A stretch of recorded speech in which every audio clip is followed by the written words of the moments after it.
Welcome to Spirit Baby Radio. You are about to join a frequency that will open your mind, expand your heart, and activate your spirit. Thank you for joining Kelly Meehan, Spirit Baby Medium and Master Energy Therapist. Kelly believes in the power of the Spirit Baby. She speaks with babies in spirit before life, in the womb, and after life.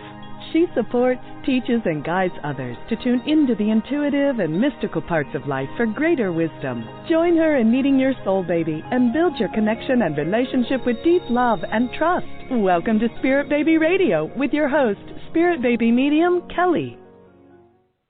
Welcome to episode 101, or I'd like to say 111, April 23rd, 2021. You once were a spirit baby, the energetic self and beyond the chakras. What does it mean to move into the deeper you? How do you hold your energy? Are you energetically aware? What next level exploration calls to your fertility? Do you feel beyond ready to share life with a child or children? Welcome, welcome, welcome, April. As always, April is a very powerful month for me. Not only is it my Taurian birthday month, but as many know, about 4 years ago this month, my mother left Earthside. And I kind of joke, she was a very humorous woman. And so I like to dedicate every episode for this month of April towards mother love, mother energy. And it wasn't, you know, as I say that, it wasn't like butterflies and beauty in this relationship. It was quite challenging over the past 20 years of her being not well mentally, physically, on many different levels. And so to mother love, and as she has become one with the universe, one with all of life, and so many feelings continue to move into this connection of mother. And as I said in this episode, you were once a spirit baby, and I'm going to talk about the energetic self and beyond the chakras. I know it's something we hear a lot of, the chakras, and I know the history of the chakras is a beautiful history. It's a great, gorgeous template of the energetic system and awareness. But I want to talk about a language. What if the chakra system, the idea of this template didn't exist? What would that be? What would be beyond that? Where is our own energetic template? Who are we? And how does that fit into the fertility journey? How does it balance it out, restructure it, rework it? And there's so many different parts to how the language is shared in the energetic realms. And so I'm going to bring that deeper into you, because this month I also had a drop-in class, Spirit Baby Communication drop-in class. I highly recommend it. And I noticed a lot of the same questions, beautiful questions, were coming up about dreams, how to create communication as a daily practice. What about IVF? What about natural conception? How do I heal loss and still have hope and inspiration? And, you know, it's definitely an ongoing experience for many. There's not one way to live in your body, in your life, and there's not one way to be present. And it's definitely a navigation, right? You're the pilot of your human experience, and you get to really bring it into different densities of your vibration. You get to see nothing, right? And what I mean by that is you get to be very one-dimensional to this world, or I feel like if you're tuning in and you're really, you know, connecting with spirit baby energies, or maybe it's new to you, or maybe you feel very advanced, that means there's something else happening in your conscious world. Congratulations. It means that you're opening and expanding to the very fibers and maybe the microcosmic energies around you. And you, as I do that, I'm like sifting around my body now with my fingers, like feeling this textural world around us. And it's hard, as many intuitive energy healers and workers and people that are energy sensitive, hypersensitive with electromagnetic field, and you may always feel like there's something wrong with you. You're too sensitive to the world, and you're just finely tuned into this emotional, energetic, spiritual, physical frequency. Everything has layers of frequency, and it's okay that you just don't know how to articulate it sometimes, because I feel like in the world of energetics, it can be absolutely challenging to create the language around it. It's, you know, if I'm asking you to touch this beautiful piece of fabric, you're like, oh yeah, feel my senses on my hand. It feels soft, right? That would be very one-dimensional. Okay, it feels soft. What else about it? Oh, when I'm feeling that, it feels, oh, there's a softness to it, but I really feel this connection to this part of my hand, or the way my fingertips move, or how things, or maybe there's a sense of emotion behind it. Maybe there's a sense of color behind it. And so there's so many different interpretations and perceptions around the energetic self. And I do feel like it's valuable on the fertility journey, as I see week after week where there's different connections and layers to people's consciousness. And if we work from a more consciousness perspective on a fertility journey, it'll expedite and accelerate certain energies. And I've seen that. And it's hard because you could be on a very long journey, or year after year you're questioning things, and maybe you're working with some physical issues. Maybe you're working with the partner having a fertility issue, and so it's not a one-sided experience. And then maybe you're questioning even your baby being. What is their story? What is their connection? What is the body that they want? Who are they, and how are they coming into this whole piece of being family in this earth space and this atmosphere in this time? And so maybe you're one of those people that say, well, Kelly, I do everything. Like, what else is there left to do? I do the acupuncture, the yoga, the nutrition. What's wrong with me? Nothing is wrong with you. Absolutely beautiful. Yes, you're doing the acupuncture, you're doing the yoga, you're doing the nutrition, the meditation, all those pieces. Give yourself a big hug for that. It's not like you're not doing anything. There's something happening, and those are the pieces that you need to lead you into this more expanded part of you. And I almost want to be careful with my words, because I don't want to be like, well, you need to be like spiritually enlightened, you need to get to this next level. No, the ego wants to say all that stuff. I know that if you're connecting, tuning in, that you are a spiritual being, and your spirituality is powerful, beautiful, and profound, and that is done, and that is good. Now I would ask you to challenge yourself and move more into that inner soul place, that soul of you that may not even have words for your experience, right? You may not even fully be able to articulate and overthink. It's this other part of you that is the wealth and the infiniteness of creation. And in that space, you get to listen. What is this obstacle that I feel like my child should be here? Because we do make it look easy in our world, right? People have babies all the time. Souls are always coming into creation. And people that don't want babies, and people that, sometimes do want babies, and sometimes they come, it feels accidental or unintentional or not purposeful, and other times it is highly intentional and purposeful, and it's hard to not compare. But we do want to be very conscientious of that. Your comparison to who you are to others' experiences is not the same. And so, as I always say, is there is so much mystery, right? So much great mystery, unknown mystery.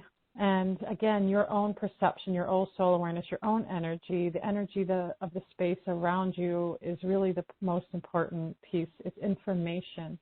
And this is where I work from with people, right? Because I see the steps, or I'll call them the vibrational kind of layers around people. And I do know that vibrations can change, and they are changing. And so in a more private space with me, I do feel like I get probably too much information, and I laugh because I'm trying to really rein it in and pull it in and really kind of refine how, what is the steps to leading in this vibrational space so this person can then make really high connecting choices, whether it's through physical means, emotional means, spiritual means, to pull it together. Because there are things that happen that feel beyond us, right? And that's okay. Don't be scared of that, because when ancestral pieces come up, it does feel beyond you because it's a lineage, it's coming through. But it doesn't mean it cannot be changed. Same thing with past lives. Yes, there's past lives. To think that there is no past lives, I would feel is naive nowadays. We're very multidimensional. We can live in many places at once in different timelines of existence, which is very hard. It's very sci-fi, right? Well, that's not logical, or that means that. And so this is where we have to question things, is that our worlds are so visual and psychically inspired on a daily basis. Just imagine that for a moment, that you are in that psychic vibrational space as a daily existence. It's not this woohoo out there far thing. It's present to where you are in the moment with the breath of your being, and you get to see that. This is your experience, right? This is where my title comes in is your energetic self beyond the chakras is a vibrational being that you are. It's colorful. Maybe it's full of shapes. Maybe it's full of symbolism, signs, and different dreamy connections to your own foundation, and to explore it. Not to close down, but to explore it. Exploration, I love it. You're your own internal spiritual explorer, going inward and just being present to the world to see what is coming about. Don't try to find something. So this is the hard piece. So hard, right?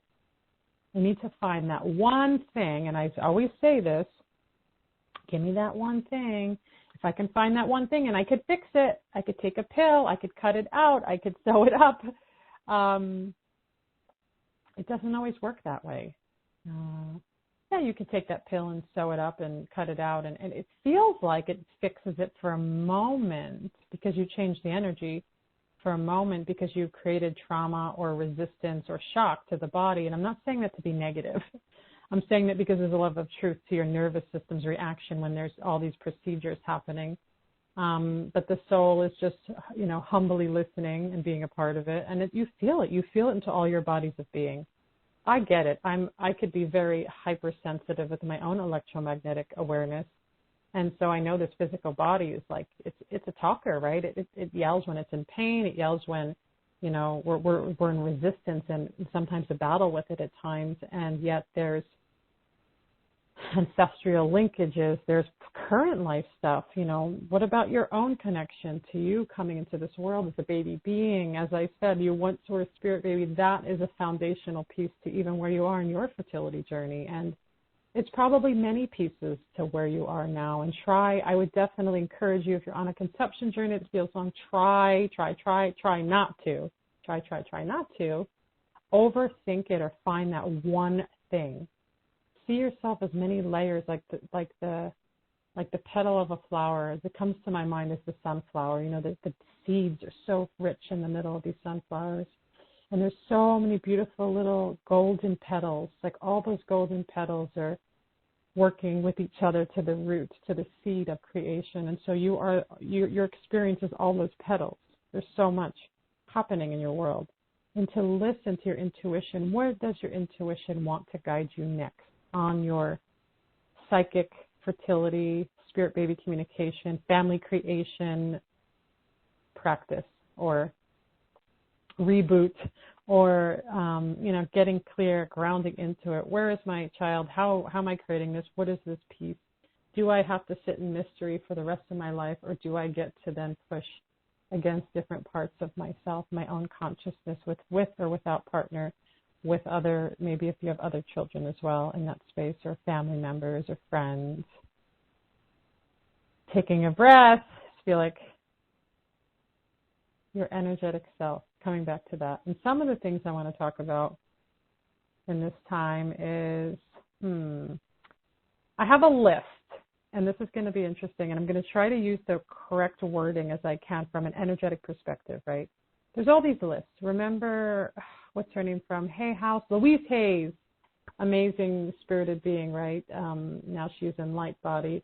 And she left us with this information, like when something is equal to something, like if you have this, you have a headache or you have chronic nosebleed, it means this emotionally and spiritually. And so I'm not sure if there's any books out there that go into the emotional and spiritual meanings of fertility issues. Maybe Women's Bodies, Women's Wisdom by Christine Northrup.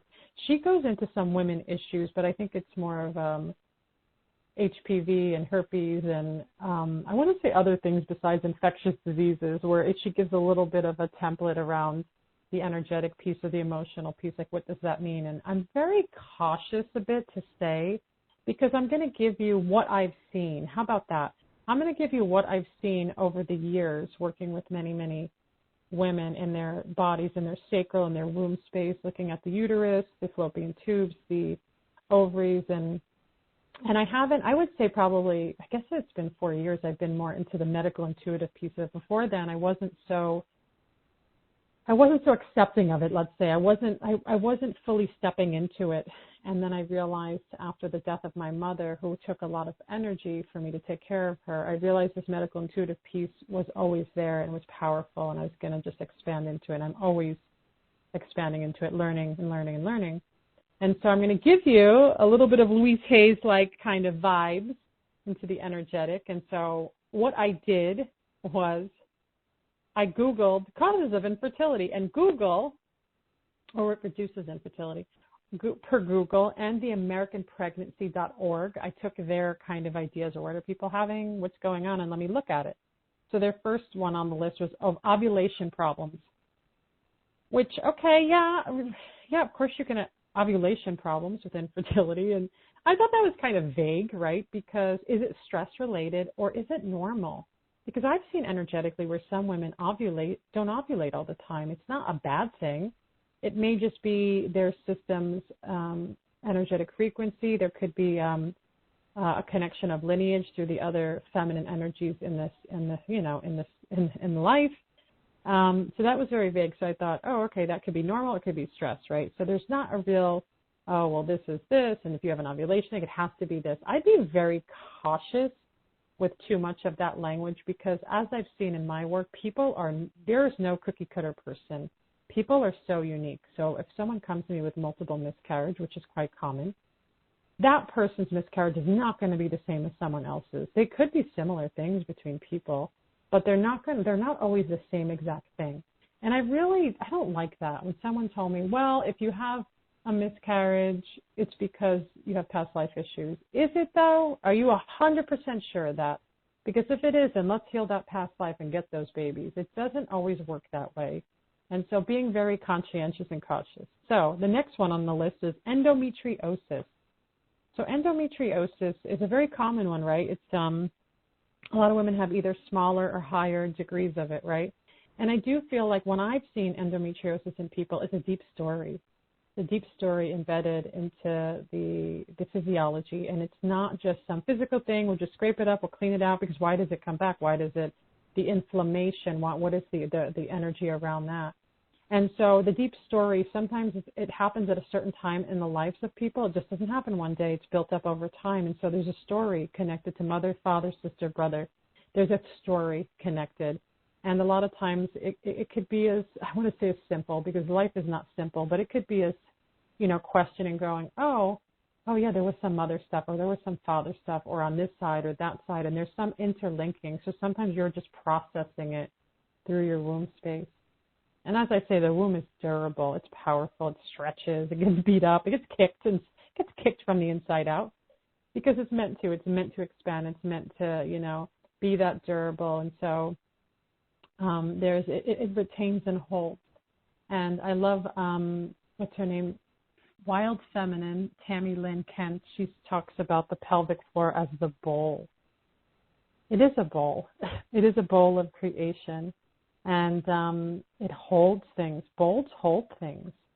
And this is why they say that the cancer rate for women in uterine cancer, I'm not a statistician, I don't know the current, but what I've heard years ago is that it was pretty high at times. We don't hear men with penile cancers or testicular, maybe more now, I don't know, but I've always heard this, the uterus, the bowl, the holder, literally every human being that comes into our world is born through a uterus.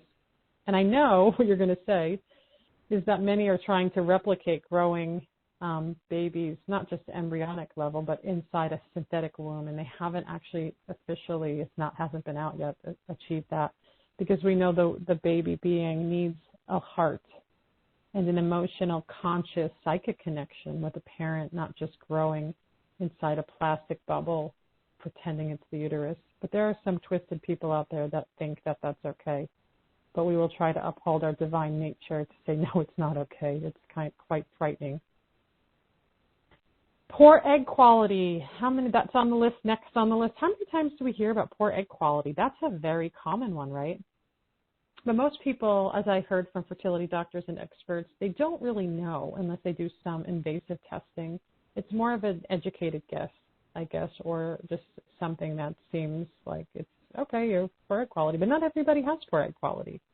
I have seen the egg quality can definitely be connected to lineage, and sometimes the sperm alignment, I'm calling it, the sperm, meshing with the ovum. There's something that's off in those places. And so with the eggs, I've seen eggs in women, I could tell if they're on the right or left side, or if there's a little bit, or if they're on the outside, or if they're if they're trying to come through. I saw the other day this woman, it was like sparks. And then I just saw like, oh, the follicles weren't growing. And then we kind of talked about it, and she did share that there was something happening in her body that they weren't growing. And so it's interesting how like they were trying to, and there's something happening. And it really depends on hormones, right?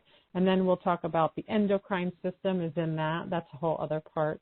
And how, what is that energetic connection? And so egg quality, I do feel like there can be a lineage piece to that, whether it's on your side, grandfather's side, grandmother's side. There's something in that comes up.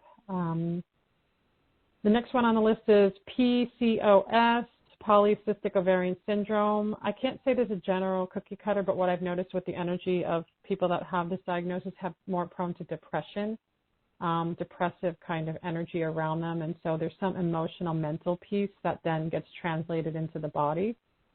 Fallopian tube problems, that's very general. They said fallopian tube problems. I'm like, well, there could be a buildup of energy, and then the tube has the motion and movement, but there could be more to that too. I do feel like that reminds me of endometriosis or egg quality, or like what is the deeper story that's being built up, and the body, it's holding the story, and it becomes something. It physically changes and manipulates our, physical and psychic structure.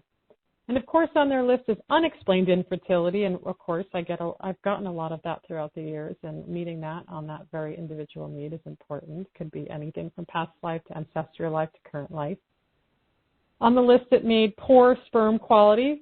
Yes, of course, I've seen this many times. There's been denial with a lot of partners and questioning. Oh no, the sperm's okay. The sperm changes, and sometimes it's not revealed right away. And there's an energetic quality that comes up through the sperm that can create a genetic issue, which I call an energetic ancestral or past life lineage. And I've seen that in some people's bodies. And it was confirmed, highly confirmed. And so it's interesting to see that it's not just the egg, it's not just the uterus.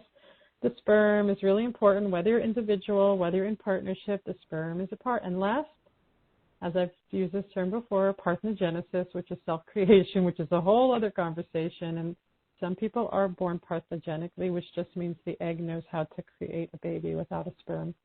Now you're all going to start Googling that. It's quite fascinating. A lot of animals do it, and they've discovered that some humans do it, but they wouldn't know it. There's some genetic markers that show. Age came on the list. Age, of course, age, right? Oh, you're too old. That's the go-to, right? Well, not really, because not everybody ages the same. And so I know women that are menstruating into their 50s, and they could probably still have children after 50, but maybe they do want to, maybe they don't. And so when is the fertile window closed? They used to say 35, right?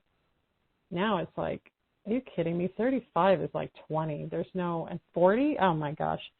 No, the fertile window does not close down based on someone else's idea. The fertile window closes down based on your body's ability to age and what your cells have been through, what your environment is like, what your health is like, and what your stress is like. So age is kind of irrelevant. So if you're caught up in age and that's your excuse, reassess it, because you may have bought into some other energy that then changes your physiology to conform to what you feel is true and what others are saying. Women that come to me in their 40s that are pregnant or ready to be pregnant, they have no age stuff coming up, and you can't think your way out of it. You either do or you don't. It's either there or it's not. If you have to push against it, that's fine too. I know when I birthed my son at 41, age was completely irrelevant. I had no attachment to it at all. Like, I honestly didn't. And I'm like, this is where my environment did, and maybe, others around you do, but you get to have a choice to tap into that or not. And then the other list here, a little bit more into the other side of the list, we're going into hormonal imbalances. Of course, I go into the endocrine system. I've talked about the thyroid. I've talked about, I haven't really talked about the adrenals. Maybe we'll talk about that next in my newsletter.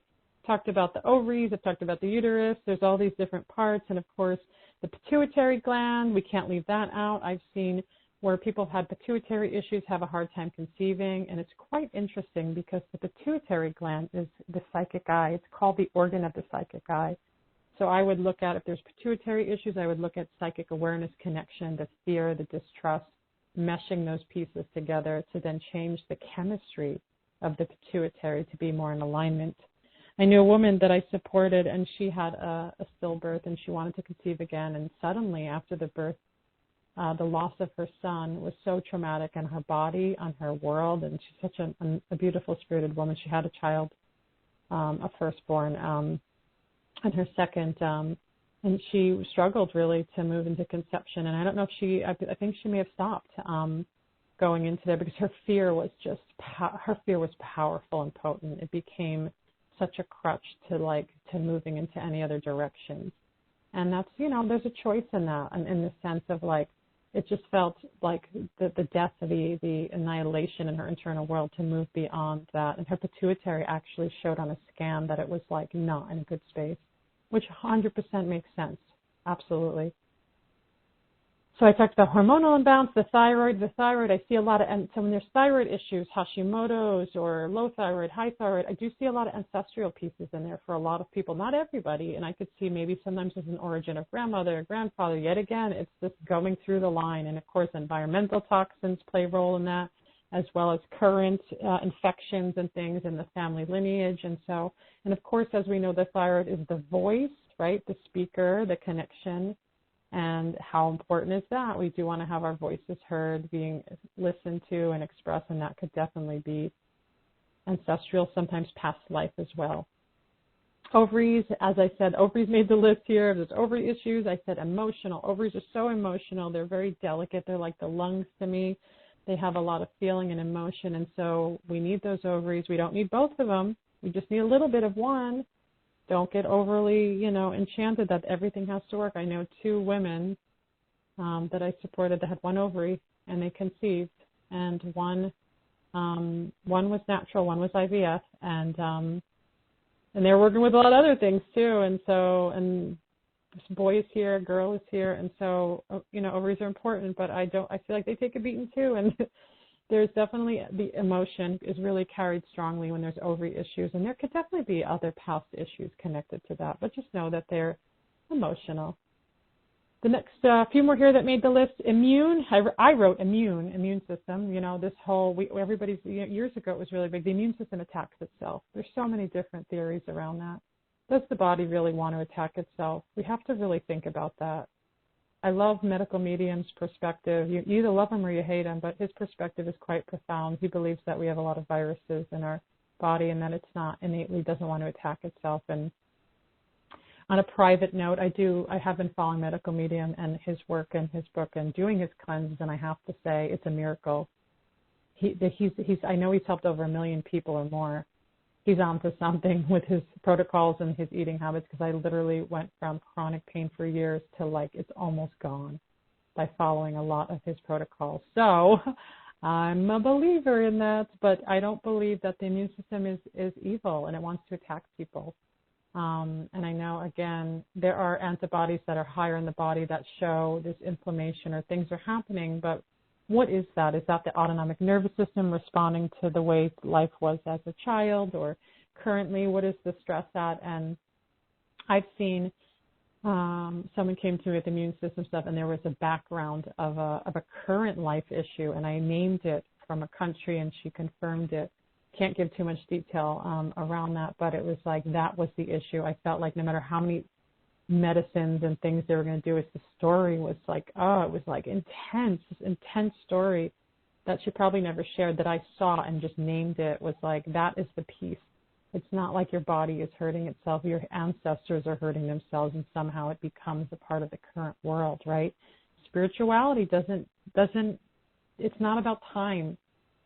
Timelines exist in different ways, and there's different experiences happening.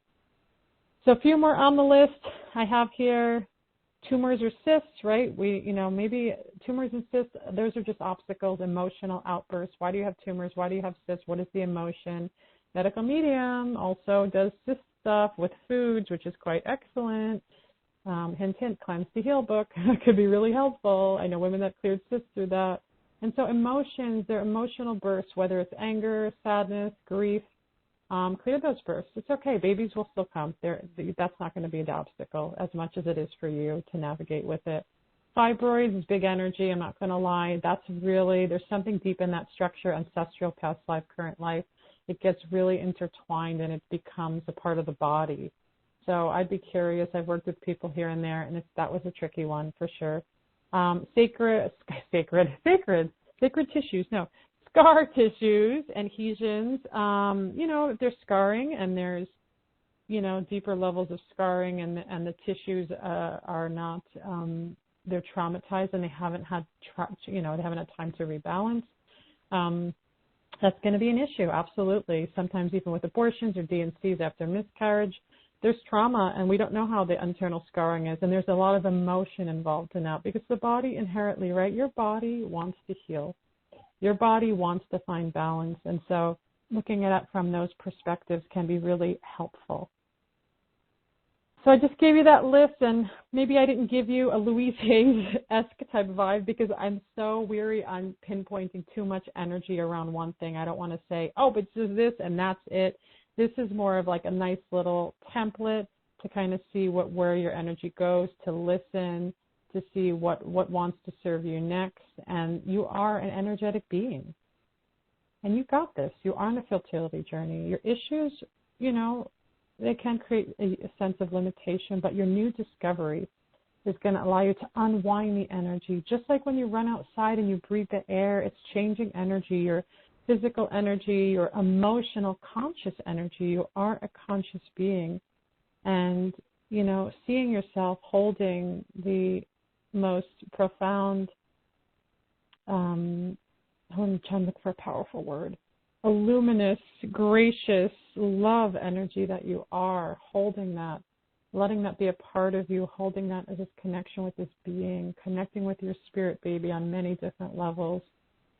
Connecting with their soul personality. What would it feel like to visualize and be with them, connect with them, smell them, sense them, let them be a part of you, and continue to see what inspires you to release, to listen, working with those fears. Work with those fears, right?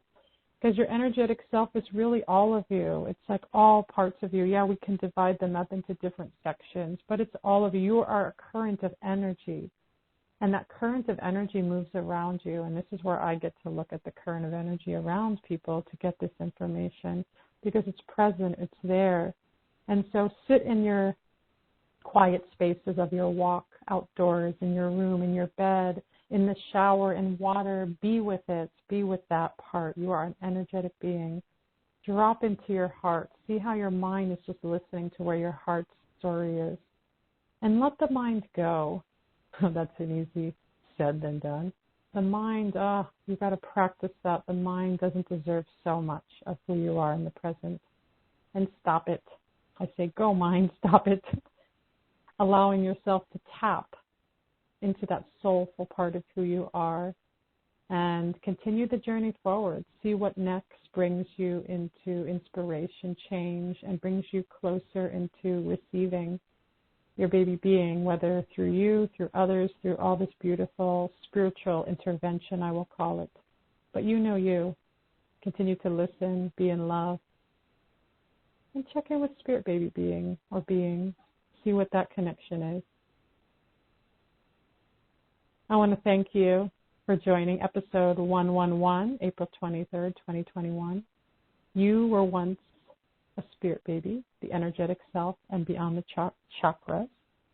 If you like my podcast, please subscribe, leave reviews, and please check out the journal I have. It's called Sacred Communication, a Spirit Baby Journal, and I have also to add to your amazing fertility, pregnancy, and birth loss healing journey is Spirit Baby Oracle cards. I just have a huge stock that came in, answers from Spirit Baby, and that will just continue to give and to bless you and support you on that journey.